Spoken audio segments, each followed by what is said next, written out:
Saxena, hope you are very well. So guys देखिए आज का डेट क्या है। आज का डेट है 10 जनवरी और हम लोग यहाँ पे बात करेंगे टुडे करंट अफेयर के बारे में। करंट अफेयर मीन्स कि आपके ऑल कॉम्पिटिटिव एग्जाम के लिए एक जो फर्स्ट स्टेप होता है, तो इसको आपको डेली वीडियो को वॉच करना है। कोई भी डाउट रहे तो उसको आप कमेंट सेक्शन में मुझसे पूछ सकते हैं। चलिए वीडियो को स्टार्ट कर देते हैं। देखिए यहाँ पे क्या है कि आपका जो फर्स्ट न्यूज़ है वो हमें बताता है कि अमेरिकी प्रतिनिधि सभा के जो स्पीकर चुने गए हैं उनका नाम है केविन। केविन, आपको पता है कि पब्लिकन पार्टी में केविन जो मैकार्थी हैं, तो उन्होंने अमेरिका प्रतिनिधि सभा के अध्यक्ष चुन लिए गए हैं। साथ ही 57 वर्षीय जो केविन हैं वो नैन्सी पेलोसी की जगह अध्यक्ष चुने गए हैं। और साथ ही आपको ये भी बता दिया जाता है कि नैन्सी जो पेलोसी हैं उनकी जगह स्पीकर के चुनाव ये लड़ रहे थे। और मध्यावधि जो चुनाव हैं पब्लिकन, अगर बात की जाए डेमोक्रेट्स की, तो 212 के मुकाबले 222 सीटें इन्होंने जीती थी। और जो केविन है 52 वर्षीय, तो उन्होंने किसको हराया? हकीम जी को हराया। साथ ही अगर बात करें यहाँ पे कि जो केविन है उनको कितने प्राप्त हुए? उनको प्राप्त हुए 216 मत, ये आपको यहाँ ध्यान रखना है। जबकि हकीम जैफी को 212 वोट मिले थे, तो इस वजह से वो हार गए हैं। चलिए यहाँ पे, और हाँ ये भी आपको पता होना चाहिए कि अमेरिकी प्रतिनिधि सभा के 55वें स्पीकर होंगे। तो न्यूज़ काफ़ी इंपॉर्टेंट है, इसको थोड़ा सा ध्यान से पढ़ लेना और नोट भी कर लेना। चलिए बात कर लेते हैं हम लोग यहाँ पे नेक्स्ट न्यूज़ के बारे में। और हमारा नेक्स्ट न्यूज़ हमें बताता है कि देश का पहला कोयला गैसीकरण आधारित जो तलचर है उर्वरक संयंत्र अगले साल। अब यहाँ पे क्या हुआ है कि जो केंद्रीय स्वास्थ्य और परिवार कल्याण है, यहाँ पे रसायन और उर्वरक जो मंत्री हैं, ठीक है, डॉक्टर मनसुख जी, तो उन्होंने कहा कि उड़ीसा में देश का पहला कोयला गैसीकरण आधारित तलचर उर्वरक संयंत्र अगले वर्ष अक्टूबर में तैयार हो जाएगा। और ये यहाँ पे काफ़ी बिग न्यूज़ है। आपको पता है कि केंद्रीय मंत्री ने अपनी उड़ीसा यात्रा के दूसरे दिन आज आपका तलचर से संयंत्र के निर्माण को कार्य की समीक्षा करने के बाद ये जानकारी दी कि इस अवसर पे केंद्रीय रक्षा मंत्री धर्मेंद्र प्रधान जी की उपस्थिति थे। तो ये यहाँ पे आपको पता होना चाहिए, थोड़ा सा पढ़ लेना और नोट भी कर लेना रिवीजन के लिए। चलिए बात कर लेते हैं हम लोग यहाँ पे नेक्स्ट पॉइंट की। और हमारा जो नेक्स्ट न्यूज़ आता है, आपको पता है कि जो ताइवान है, ताइवान ने अपना चिप्स अधिनियम पारित किया है। यहाँ पे क्या हुआ है कि जो ताइवान है, ताइवान ने संसदों के लिए नए नियम पारित किए हैं जो आपका स्थानीय चिप फार्मों को अपने वार्षिक अनुसंधान विकास का व्यय आपका 25% कर क्रेडिट में बदलने की अनुमति देते हैं। जो देश के आधुनिक जो आपका सेमीकंडक्टर उद्योग प्रौद्योगिकी है, तो यहाँ पे क्या होगा कि उसको रखने के लिए द्वीप के प्रौद्योगिकी नेतृत्व को बनाए रखने के लिए प्रयासों का ये हिस्सा है।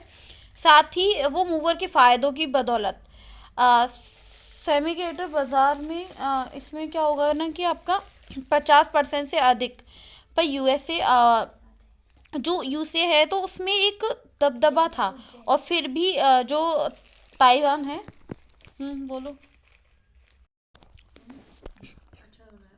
सो देखिए यहाँ पे सॉरी थोड़ा डिस्टर्ब हो गया ना। देखिए यहाँ पे क्या हुआ है कि ताइवान और जो कोरिया है वो जल्द ही एक तरीके से बढ़त बना ली और वो अपने संयुक्त राज्य अमेरिका की बजट की हिस्सेदारी को 12% तक कम कर दिया है। तो ये देखिए यहाँ पे काफ़ी बड़ी न्यूज़ है, इसीलिए आपको इसको नोट कर लेना है और थोड़ा सा ब्रीफ में इसको पढ़ लेना, ठीक है। एग्जाम के पॉइंट ऑफ व्यू से काफ़ी इंपॉर्टेंट ये हो जाता है। चलिए बात कर लेते हैं हम लोग यहाँ पे नेक्स्ट न्यूज़ के बारे में। और हमारा नेक्स्ट न्यूज़ हमें बताता है केरल देश का पहला पूरी तरीके से डिजिटल बैंकिंग वाला राज्य बना रहेगा। आपको पता है कि केरल देश का ऐसा पहला राज्य बन गया है जहां पूरी तरीके से बैंकिंग सेक्टर डिजिटल हो गया है। इस बात को लेके खुद मुख्यमंत्री जो पिनाराई जी हैं उन्होंने हाल ही में घोषणा की कि मुख्यमंत्री पिनाराई विजयन ने कहा कि हमारे राज्य ने अपनी बैंकिंग सेवा को पूरी तरीके से डिजिटल कर दिया है। सीएम जो पिनाराई विजयन ने कहा कि इस उपलब्धि से केरल राज्य की जो अर्थव्यवस्था है उसको बढ़ावा मिलेगा और ये अपने आप में बहुत बड़ी बात है। और सीएम ने इस मौके पे सभी केरल वासियों को बधाई भी दी। तो ये आपके लिए इम्पोर्टेंट है, इसको थोड़ा सा पढ़ लेना और नोट भी कर लेना। चलिए बात कर लेते हैं हम लोग यहाँ पे नेक्स्ट न्यूज़ के बारे में। और हमारा जो नेक्स्ट न्यूज़ है वो आता है आरबीआई 8,000 करोड़ रुपए की 2 किस्तों में ग्रीन बॉन्ड जारी करेगा। भारतीय रिजर्व बैंक 6 जनवरी को कहा कि पहला जो सॉवरेन ग्रीन बॉन्ड है वो 25 जनवरी और 9 फरवरी को 8,000 करोड़ रुपए को 2 किस्तों में जारी किया जाएगा। आरबीआई, ठीक है, आरबीआई 2 फेज हो गया, तो उसमें ग्रीन बॉन्ड जारी करेगी और बैंक 8,000 से लेकर 8,000 करोड़ रुपए की जो कीमत है वो ग्रीन बॉन्ड के लिए जारी करने वाला है। और इसके बारे में शायद आप लोगों को मैंने लास्ट न्यूज़, काफ़ी टाइम पहले न्यूज़ इसके बारे में थोड़ा सा न्यूज़ बताया भी था। तो बैंक की ओर से जारी जो प्रेस है उसमें रिलीज में बताया गया है कि बजट 2022 और 23 में किए गए जो घोषणा के मुताबिक हैं, तो वहाँ पे क्या होगा कि केंद्र सरकार अपने कुल मार्केट जो ब्रोरिंग है तो वहाँ पे उसके तौर पे ये सॉवरेन जो ग्रीन बॉन्ड है उसको जारी करने वाली है। ये आप लोगों को यहाँ पे बता दिया गया है, इसको लेके अपडेट रहिएगा, ठीक है। और कोई भी न्यूज़ आपका आता है तो उसको मैं आपको बता ही दूँगी, इसका कोई प्रॉब्लम नहीं है। इसको लेके थोड़ा अपडेट रहिएगा और नोट कर लीजिएगा इसको, और थोड़ा ब्रीफ में अगर पढ़ना चाहें तो पढ़ सकते हैं।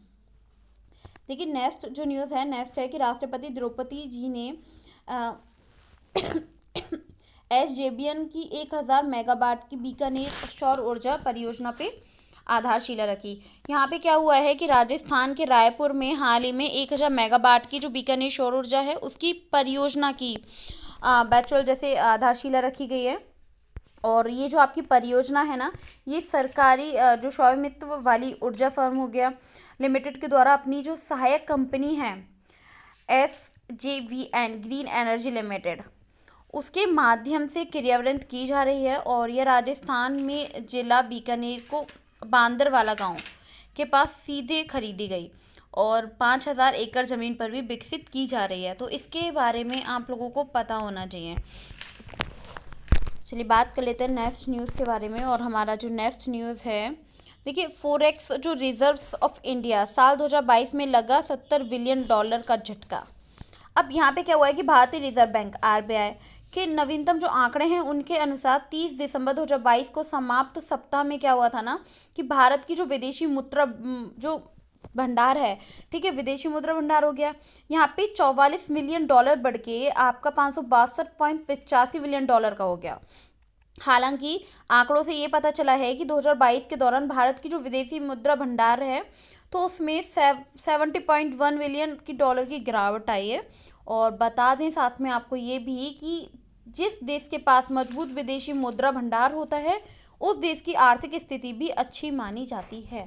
तो देखिए ये यहाँ पे अपने आप में बहुत ही बड़ी न्यूज़ है और इसको लेके थोड़ा सा आप सोचें और थोड़ा सा पढ़ें ब्रीफ में पढ़ेंगे तो ज़्यादा बेटर रहेगा, एग्ज़ाम के पॉइंट ऑफ व्यू से काफ़ी इंपॉर्टेंट है ये, ठीक है।